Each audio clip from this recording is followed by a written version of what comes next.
हमारे द्वारा कर्म दो तरह के होते हैं, अपने कामना की पूर्ति के लिए और कामना की निवृत्ति के लिए। कामना की पूर्ति के लिए कर्म करने वाला कभी भी कर्म से छूट नहीं सकता, चाहे वो कर्म करे या न करे।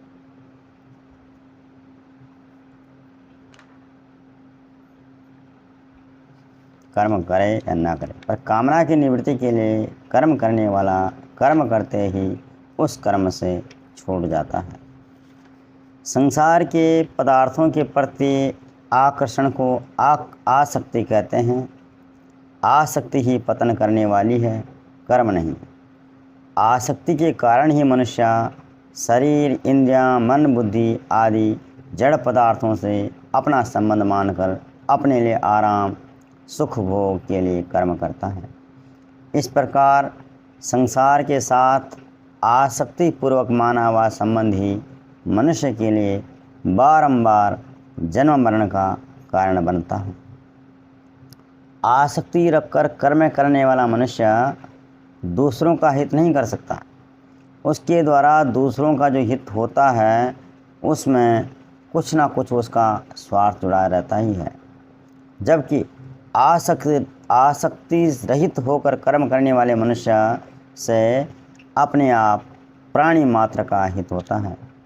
संसार से प्राप्त सामग्री, शरीर आदि से हमने अभी तक अपने लिए ही कर्म किए हैं, उसको अपने ही सुख भोग और संग्रह में लगाया है। इसलिए संसार का हमारे ऊपर कर्ज है, ऋण है। इस ऋण को उतारने के लिए संसार के हित के लिए कर्म करना आवश्यक है। अपने लिए कामना रखकर फल के लिए कर्म करेंगे तो पुराना ऋण तो समाप्त हुआ नहीं और नया ऋण और चढ़ जाता है।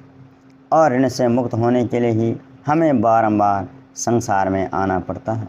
अतः ऋण से मुक्त होने के लिए संसार के हित के लिए कर्म करने से पुराना ऋण समाप्त हो जाता है और अपने लिए कुछ नहीं चाहिए। कुछ नहीं करने से नया ऋण उत्पन्न नहीं होता। तब बंधन का कोई कारण न होने के कारण